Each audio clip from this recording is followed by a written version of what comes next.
Hey, what's going on, Ram fans? Having another pregame pulse here. Rams-Seahawks kicking off Week 18 matchup this afternoon. Paul Wallia joining me. We'll share some thoughts, some final thoughts going into this game. Good morning, Paul. How are you doing today? Shout out to the Worldwide Rambling, doing great. Looking forward to the last week of the season. Let's get the playoffs started. Let's Yeah, go. it's kind of a different vibe, these Sundays with somewhat, well, I wouldn't say it's meaningless. I mean, the result is going to contribute to some playoff scenarios perhaps, but it's still kind of a chill Sunday for me anyways. Hopefully you feel the same. Yeah, absolutely. So, lay back, relax, enjoy. Right.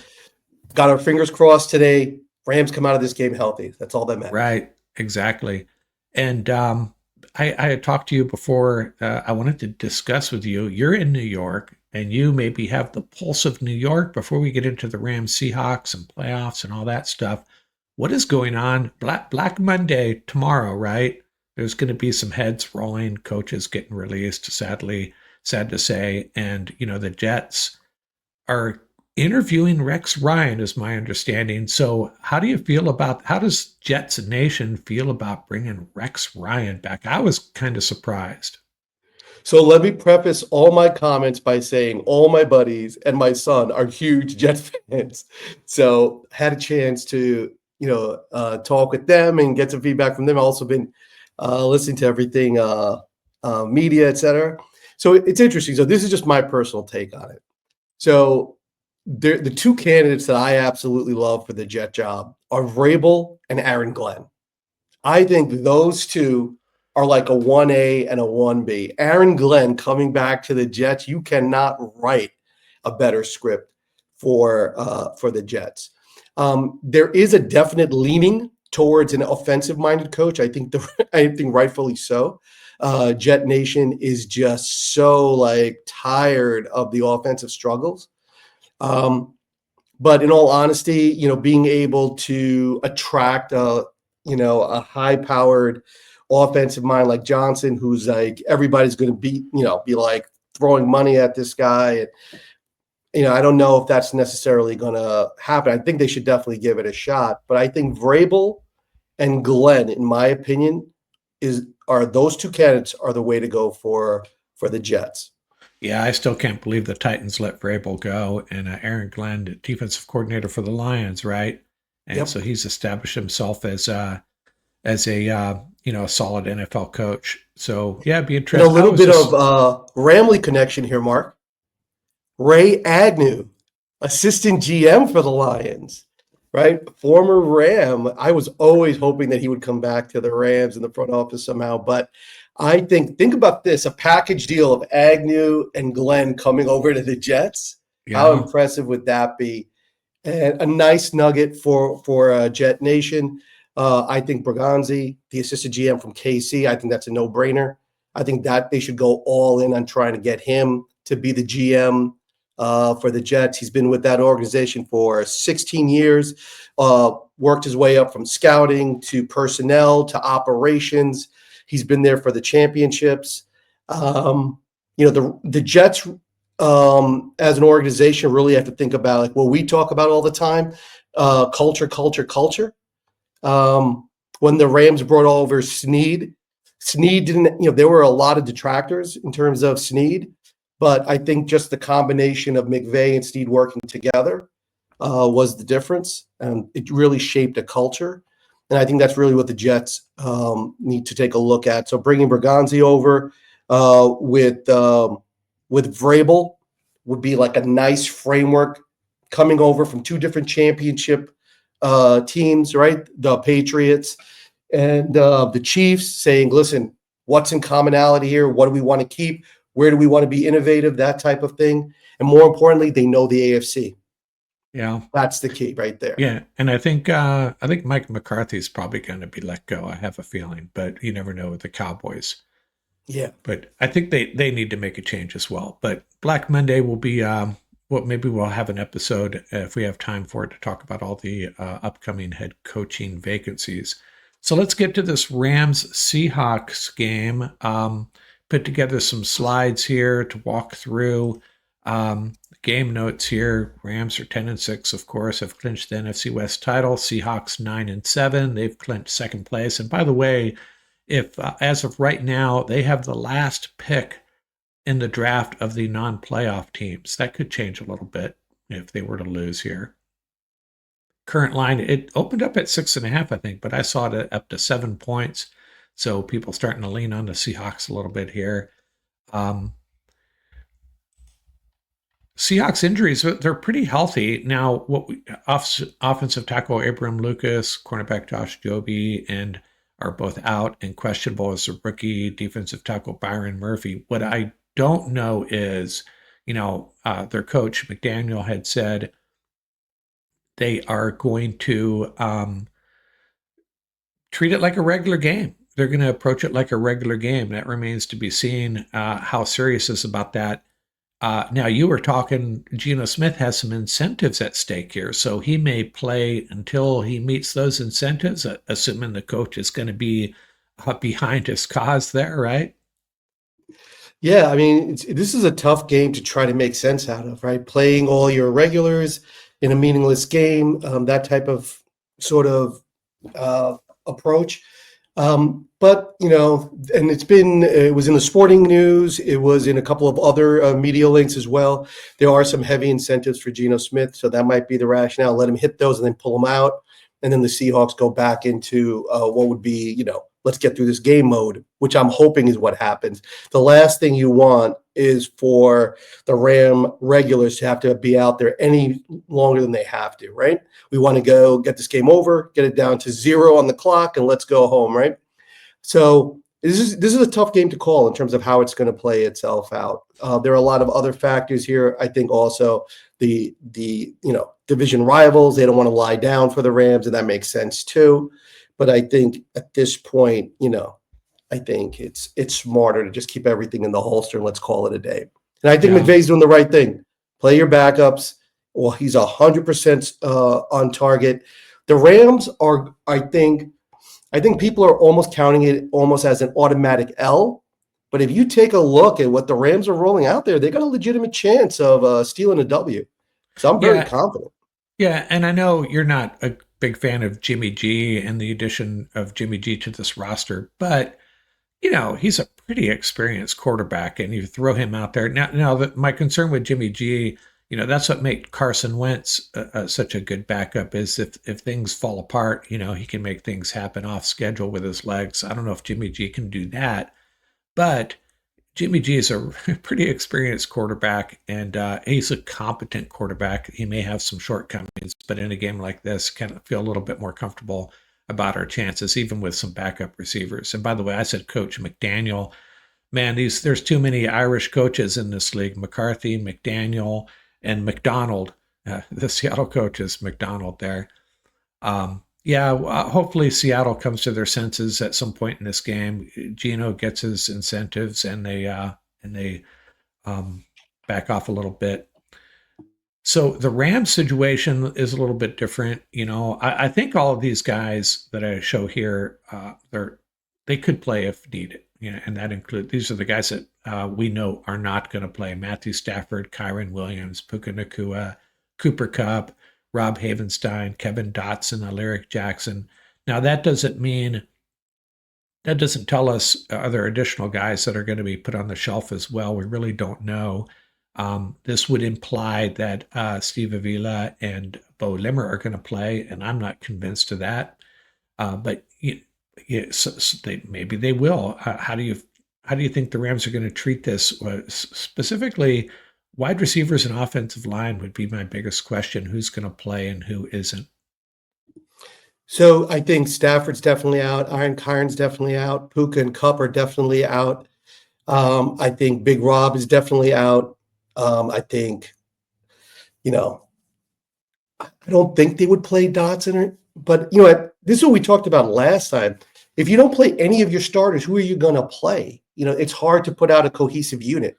I think there's the problem. There was a hint in the Ram media that Bo Limmer would start, which makes sense to some degree. But, look, I watched the game, the Ravens game. Look what happened to Zay Flowers. Sprained his knee, right? So this is the risk. This is what has everyone nervous in these type of games, right? But so, the combination of players, like I said, I think it's going to lean a little bit towards, the majority of like scout team plus maybe one or two starters, right? To just make sure at key positions to make sure that everything is cohesive. On defense, McVay said on the show, the episode, that he was going to play a lot of the starters on D for a little bit. Because like we talked about last time, the depth scenario is it's not there on D in certain key positions. At our last segment, we talked about that. So it's hard to predict, but I definitely think, the 6 that we talked about here, I don't think they're going to play, and rightfully so. Yeah. And I meant to check this before we recorded here, and I just did check, and the practice squad elevations might be very telling, and they activated AJ Curry and outside linebacker Keir Thomas. Keir Thomas. And Keir Thomas makes sense. Right now, if you got Byron Young, Michael Hoyt, and Jared Verse, and then after that, the only true outside linebacker is Brennan Jackson, because Nick Hampton went down, unfortunately. So Keir Thomas was elevated, and that indicates to me probably by the second half, we're going to see a lot of Brennan Jackson and Keir Thomas, I think. Now, can they go every snap? Probably not. So, Michael Hoyt's probably going to rotate in there. That's the issue you have. You said like, oh, let's start these 11 backups. Well, it's really difficult, especially on defense, to go every snap, So that's the dilemma. And they're going to have that dilemma pretty much in every position group. So we'll see. And the dilemma really is not so much the bodies, right? Finding the bodies, is that they haven't played together, right? So the most recent episode of Vamos Rams had they had K-Dot on there. Great episode. Ram Nation, definitely check it out. So K-Dot said the same thing. He said, can you imagine our O-line if we had played together the entire season? He says, we're still coming together, right? And he says, the sky's the limit. So he brings up a good point that sometimes it's not just the bodies, it's how much time they've had a chance to play together, right? And to become in sync. So even just to get through a game, you need that element. So yeah, it's going to be this is going to be like a game time scenario when you watch it, and it's going to be fluid as the game progresses. But, like I said, Ram Nation, run the ball, kill the clock, and let's go home. That's our philosophy for this. And if we steal a dub, we steal a dub. Yeah, thinking this through, I could definitely see the starting left. Well, Havenstein and Lyric are not going to play. So you're looking at Noteboom and McClendon. And at some point, AJ or Curry comes in and they slide Noteboom to guard and get Avila out of there, something like that. I could see that happening. Okay, so what else do we got? I'll go over these playoff scenarios real quickly. We discussed this at the round table, but the Rams have a few scenarios. They could be hosting the Lions. They could be hosting the Vikings. Not going to that would be a scenario where the Rams drop to the 4 seed, and then who wins that Sunday night game, right? We don't spend a lot of time on this. We discussed this pretty thoroughly at our round table. And then the other scenarios is the Rams come out as the 3 seed. That would mean the Rams would need to win this game most likely. And in those situations, they'd be hosting the Packers or the Commanders. And I think the consensus here among us, Rams up, the Rams up crew here is, it seems like everybody wants to see the Lions in the first round, and the reason for that is twofold, I think. One, the revenge factor, and number two, the Lions have a lot of injury issues, and they're probably just going to get healthier as each week moves along. So why not play them now, right? I know you'd like to see the Lions, correct? Yeah, especially coming off of a hard-fought game against the Vikes. But, really my preference is this. I want to stay away from any outdoor games, right? So if you look at the whole string of games, that, and thank you, Ram Nation, for the comments. We were sharing some of our insights in the comments, and we love to hear yours as well. So, my rationale is simple. I want to stay away from as many outdoor games as possible. I don't care who we play, faceless opponents. I hope we do get a chance at the Lions, right? So a little bit of payback. But the bottom line is, Dome is home. That's the way I look at it. Dome is home. So as many indoor games as possible, I think that's the best thing for the Rams. So I think any combination thereof that give the Rams as many home games as well as many indoor games, I think is the best scenario for the Rams. Yeah, and there is a scenario I someone shared on one of the networks. I forget who it was, where Green Bay goes into Philadelphia, and that would be a nice scenario because I think Green Bay could take care of the Eagles. At least, I think the NFC is set up so that I don't think any team. I think all 7 teams have a shot. They really do. Uh, and especially, a team like the Bucks, if they get a couple of home games, they could be really dangerous. They're scoring a ton of points there in Tampa Bay. And as I mentioned before, the one thing that's attractive about playing the Bucks is the Rams' 2 Super Bowl titles.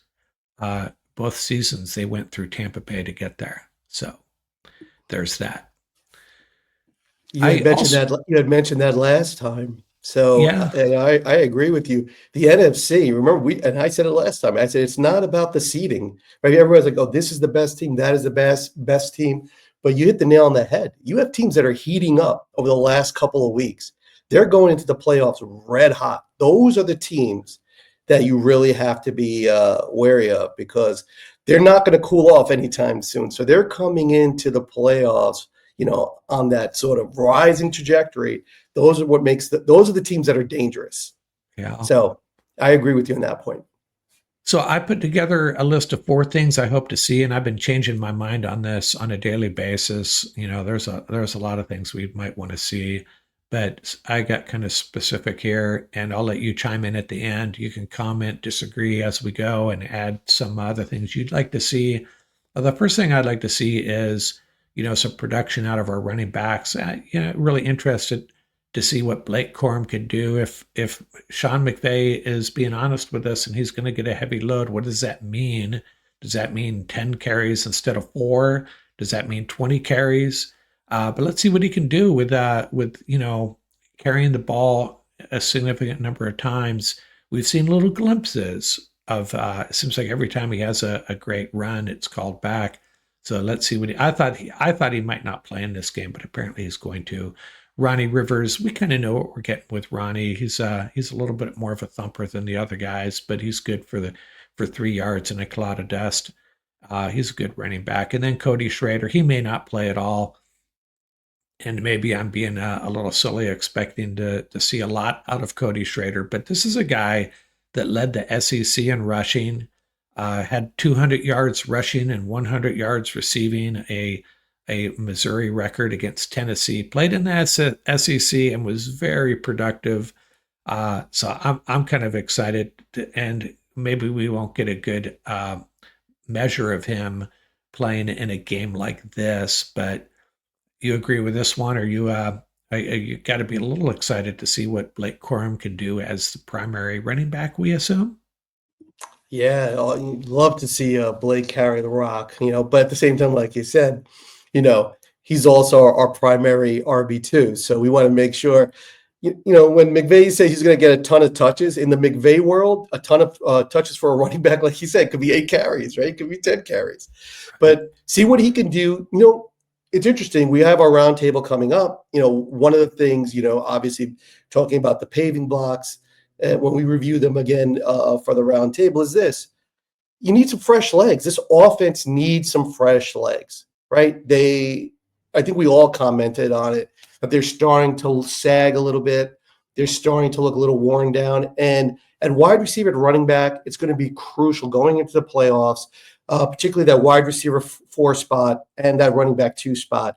Get some fresh legs in there. And this is a nice way to get Blake some carries, get him familiar with all the different nuances of the offense. I'm sure he has, but it's just a matter of execution and letting him get familiar, because I think his number is going to get called a little bit more than people realize come playoff time.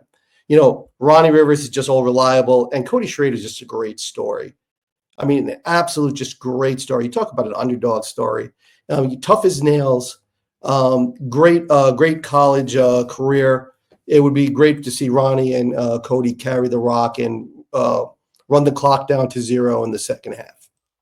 Yeah, it's going to be fun. And of course, they need to block a little bit too with Jimmy G back there, and so that's a big part of it. We know Ronnie and Blake can handle that. Cody, who knows? He'll certainly get his opportunities. Maybe we'll see Stetson Bennett too. Who knows?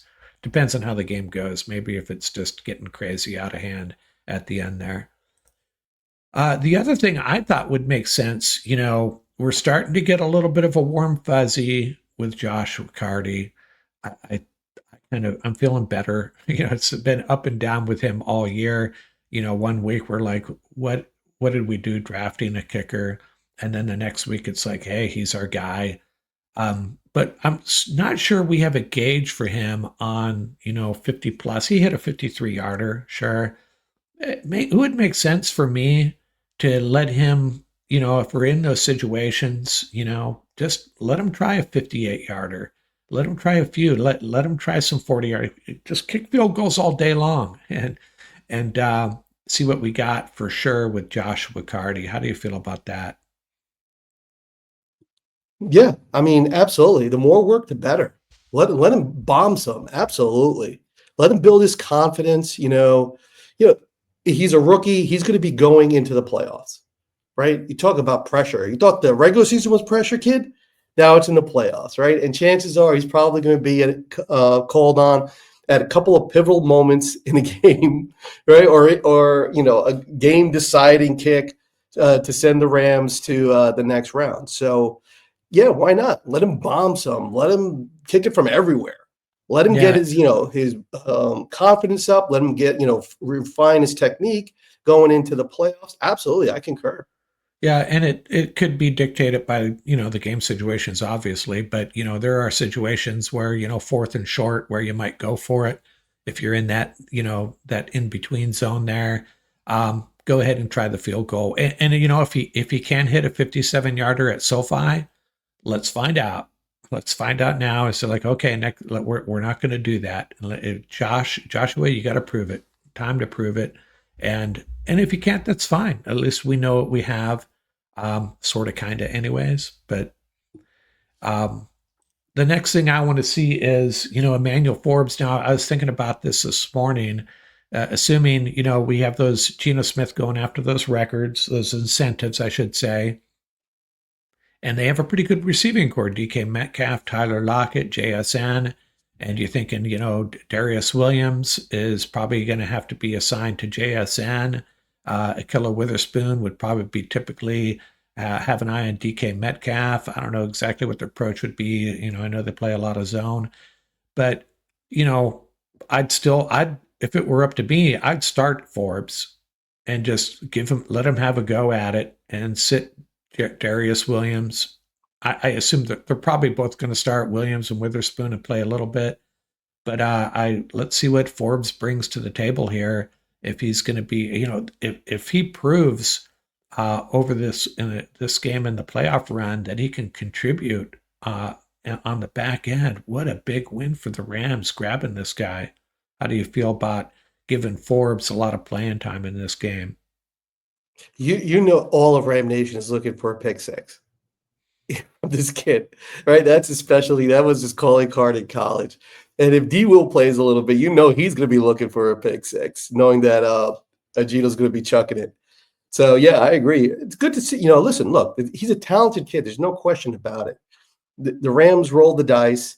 It would be great to see what he has. I mean, obviously it's just one game, but what a perfect scenario to put him in there and let him play a little bit, right? Let him get his feet wet. Let's see what he can do. Obviously, we're not going to judge his whole career based on this one game, but you're right. He might be called on. Listen, anybody could be pressed into service. The Rams run to the Super Bowl showed that. I mean, they were like a mash unit going into the final quarter of that game. So any playing time for any player on this roster is just absolutely valuable. Yeah, I'm thinking Forbes, Josh Wallace, and Kobe Durant. probably get a lot of playing time in this game, I would hope. And the last thing, and I know you're going to agree with me on this, it's just get out of this game as healthy as possible, get as many starters off as soon as possible, as is reasonable. Again, we talked about it. You can't pull them all, but and if I hear a player down on the field, I'm going to be pretty upset. Let's just get out of this game healthy. Yeah, when we talked about it, we didn't get a chance to really go over it, but Ram Nation, it was a big deal in the offseason with the players union getting the limitations in terms of how many practice days during the week and how many practices, and being able to limit the off-season contact drills, etc. That was a huge victory mark for the players, right?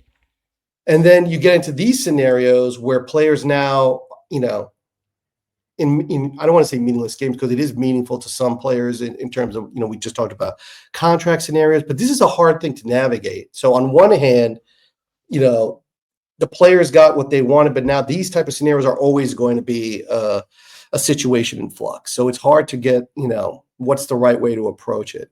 I'm hoping, honestly, when we talked about it off screen, that it's just a matter of let certain players hit their contracts, boom, get them off the field, and let's get back into, let's call it a day mode. I'm hoping that's how it plays out, and that everybody gets out of this, from the Rams and from the Seahawks, healthy, and then, go their separate ways. And, shout out to Zay Flowers. Hopefully he'll be back in the mix for the Ravens. It was a tough injury. Anything to do with the knee is always tough. So, everybody's pulling for you, big dog. Yeah, I don't know what's worse, getting injured and missing a playoff game, or getting injured right before you're about to take your first 2-month vacation, your first vacation Right. in months. That can really suck too, I suppose. Okay, is there anything else you want to see that I might have missed here? No, I mean, I think getting Kobe Durant a little bit of work. He hasn't played in a bit, so that might be useful for him. Just a little bit of work and then get him off. But other than that, yeah, getting a chance to see some of these key backups. I hate to use the term backup, because a backup can become a starter in the NFL like this, right? One play, that's all it takes. So there is definitely a functional component to this game. That's huge. But like we said, it's just a matter of let's get out of here and let's see the seeding, how it breaks down after the fact. And I'm very, very confident the Rams can steal a W today.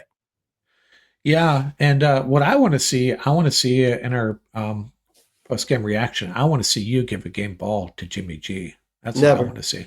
never, never going to happen. It could happen. It could happen. Come on.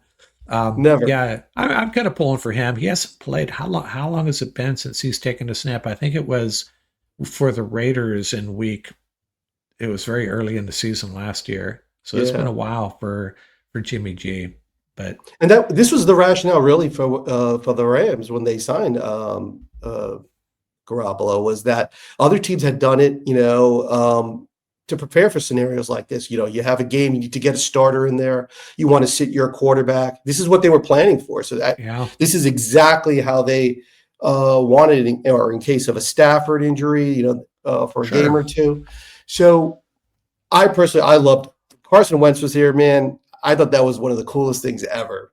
So that was a little bit of that's a little bit of sour grapes on my part, because I wanted Carson Wentz. But Yeah, yeah, I'm probably oversimplifying here. I'm sure I am, but Carson Wentz. I think of some of these really the backup quarterbacks that scare you are the guys that can do a little bit stuff off schedule. The Tyrod Taylors of the world, guys like that.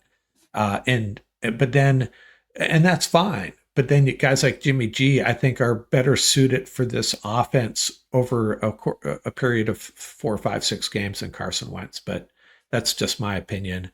and Carson, another really, since one of the things that's really standing out for me in this game is I want to see the Rams try to get Tyler Johnson rejuvenated, B Witt, right? Get him. I'm sorry, Jay Witt. Try to get them back in the swing of things. I think those two receivers are huge. Remember, Tyler Johnson was on that Super Bowl team for Tampa, right? People forget yeah, that. So going into the playoffs, if you can get those two, off and running, think about how that's going to help the Rams, man. I think that's going to be huge.